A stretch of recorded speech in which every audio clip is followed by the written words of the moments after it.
ଥରେ ଗୋଟିଏ ଜଙ୍ଗଲରେ କୁଆଡ଼ୁ ଗଡ଼ି ଗଡ଼ି ଆସି ଢୋଲଟି ଗୋଟିଏ ଗଛରେ ବାଡ଼ି ରହିଗଲା। ଯେତେ ଜୋରରେ ପବନ ହେଉଥାଏ ସେତେ ଜୋରରେ ଢୋଲଟି ଗଡ଼ି ଗଡ଼ି ଯାଉଥାଏ। 3-4 ଥର ଗଛରେ ବାଡ଼ିବା ପରେ ତା'ର ଶବ୍ଦ ଗୋଟିଏ ବିଲୁଆ କାନରେ ପଡ଼ିଲା। ବିଲୁଆଟି ଶବ୍ଦ ଶୁଣି ଭାବିଲା, ଏଇ ଶବ୍ଦଟି କେଉଁଠାରୁ ଆସୁଛି। ବିଲୁଆ କାନେଇ କାନେଇ ସେଇ ଢୋଲ ପାଖରେ ପହଞ୍ଚିଗଲା। ଆରେ ଇଏ ତ ବଡ଼ ଜନ୍ତୁଟେ ଡଉଲ ଡାଉଲ ହୋଇଛି। ଆମେ ସ୍ୱାମୀ ଏବଂ ସ୍ତ୍ରୀ ମିଶି 15 ଦିନ ଖାଇଲେ ବି ସରିବ ନାହିଁ। ନା ମୋତେ ଲାଗୁନାହିଁ ଇଏ ମୋଠୁ ଛୋଟ ପ୍ରାଣୀ ବୋଲି। କେତେ ଜୋରରେ ଚିତ୍କାର କରୁଛି ୟାକୁ ମୁଁ ଏକା ସମ୍ଭାଳି ପାରିବି ନାହିଁ। ଗୋଟିଏ କାମ କରିବି ଯାଉଛି। ପାଖରେ ଯଦି କେହି ପଶୁ ଅଛନ୍ତି ତାଙ୍କୁ ମୁଁ ଡାକିବି। କିଛି ନହେଲେ ବାଣ୍ଟି କୁଟି 2 ଜଣ ମିଳିମିଶି ଖାଇବା। ବାପରେ କେତେ ଜୋର ଶବ୍ଦ ତାହାର। ନା ନା, ଅନ୍ୟ କୌଣସି ପଶୁକୁ ଡାକିବା ଆଗରୁ ମୋ ସ୍ତ୍ରୀ ସହିତ ପରାମର୍ଶ କରିବା ନିହାତି ଜରୁରୀ। ଯଦି ଆମେ 2 ଜଣ ମିଳିମିଶି ପଶୁଟାକୁ ମାରିଦେବା ତାହେଲେ ଅନ୍ୟ କାହାକୁ ଡାକିବା କ'ଣ ଦରକାର। ତାପରେ ବିଲୁଆ ତା ସ୍ତ୍ରୀ ପାଖକୁ ଗଲା। ହଇଓ, କ'ଣ ହେଲା କି ଏତେ ଜୋରରେ ପାଟି କରୁଛ ଆଉ ଏତେ ମନ ଦୁଃଖରେ ଆସିଛ? କ'ଣ କହିବି ତୋତେ? ଆଜି କିଛି ଶିକାର ମିଳିଲା ନାହିଁ। ହେଲେ ଜାଣିଛ, ଆଜି ଗୋଟିଏ ନୂଆ ପଶୁକୁ ଦେଖିଲି। ବହୁତ ବଡ଼ ପଶୁଟେ, ବହୁତ ମାଂସ ବାହାରିବ ତା'ଠାରୁ।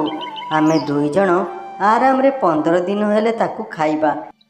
ହେଲେ ସେ ପଶୁଟି ବହୁତ ଜୋର ଭୟଙ୍କର ଶବ୍ଦ କରୁଛି। ତା'ର ଶବ୍ଦ ଶୁଣି ମୁଁ ଛାନିଆ ହୋଇ ଗୁମ୍ଫାକୁ ପଳେଇ ଆସିଲି। ହେ, ଏଥିରେ ଡରିବାର କ'ଣ ଅଛି? ଡରିବାର ଅଛି ନା, ଡରିବାର ଅଛି। ସେ ଯେଉଁ ଗଛ ମୂଳରେ ଲୁଚିଛି ସେଇ ଗଛରେ ସେ ଆପେ ଆପେ ପିଟି ହୋଇ ବହୁତ ଜୋର ବିକଟାଳ ଶବ୍ଦ କରୁଛି। ସେଥିପାଇଁ ମୋତେ ଛାନିଆ ଲାଗିଲା। ଦେଖ, ଯଦି ଠେକୁଆ ଆଉ ଗୁଣ୍ଡୁଚି ମୂଷା ଭଳିଆ ପ୍ରାଣୀଟେ ହୋଇଥାନ୍ତା ସେ ସହଜରେ ଧରା ପଡ଼ିଯାଆନ୍ତା। ନା ନା, ସେ ଭଳିଆ ପ୍ରାଣୀ ନୁହେଁ। ନହେଲେ କ'ଣ ମୁଁ ତାକୁ ଛାଡ଼ି ପଳେଇ ଆସିଥାନ୍ତି? ଗୋଟିଏ କାମ କରିବା, କାଲି ସକାଳେ ମୁଁ ତମ ସହିତ ଯିବି। ଆମେ 2 ଜଣ ମିଶି ପଶୁଟିକୁ ଶିକାର କରିବା। ହଁ, ସେୟା କଲେ ଠିକ୍ ହେବ। ଆମେ ସାଙ୍ଗ ହୋଇ ଯିବା। ସୂର୍ଯ୍ୟଙ୍କର ଉଦୟ ହେବା ପରେ ବିଲୁଆ ଏବଂ ତା'ର ସ୍ତ୍ରୀ ଚାଲିଲେ ବଣରେ ଥିବା ଢୋଲ ପାଖକୁ। ଆଉ ଦୂରରେ ରହି ଢୋଲକୁ ଦେଖନ୍ତି। ଚାଲୁନ, ଆରେ ଆଗକୁ ଚାଲ। ଆରେ ହଁ ହଁ, ଚାଲ ଚାଲ। ଆରେ କ'ଣ ହେଲା, ଫେରି ଆସିଲ କ'ଣ ପାଇଁ? ଆରେ ତୁ ଆସୁନୁ ମୋ ସହିତ, ତୁ ଆସନା। 2 ଜଣ ଗଲେ ସିନା ମୋର ସାହସ ବଢ଼ିବ। ଗୋଟିଏ କାମ କରିବା, ତୁ ପଛପଟୁ ଯା, ମୁଁ ଆଗପଟେ ରହୁଛି। ତୁ ପଛପଟରୁ ଘେରି ନେବୁ, ମୁଁ ଆଗପଟୁ ଘେରି ନେବି। ଧରା ପଡ଼ିଯିବ। ମୁଁ ଖାଇବାକୁ ଏପଟେ ମୁଣ୍ଡ ପୂରେଇବି, ତୁ ସେପଟେ ଦାନ୍ତ ଲଗା। ହଁ ହଁ, ସେୟା କରୁଛି। ଆଲୋ ମାଲୋ, ଇଏ କ'ଣ? ଇଏ ତ ତୁମ ମୁହଁ ଦେଖାଗଲାନି। ଆରେ ସତରେ ତୋ ମୁହଁ ମୋତେ ଦେଖାଯାଉଛି। ଧେତ୍, ତମ ଦ୍ୱାରା କିଛି ବି ହେବନି।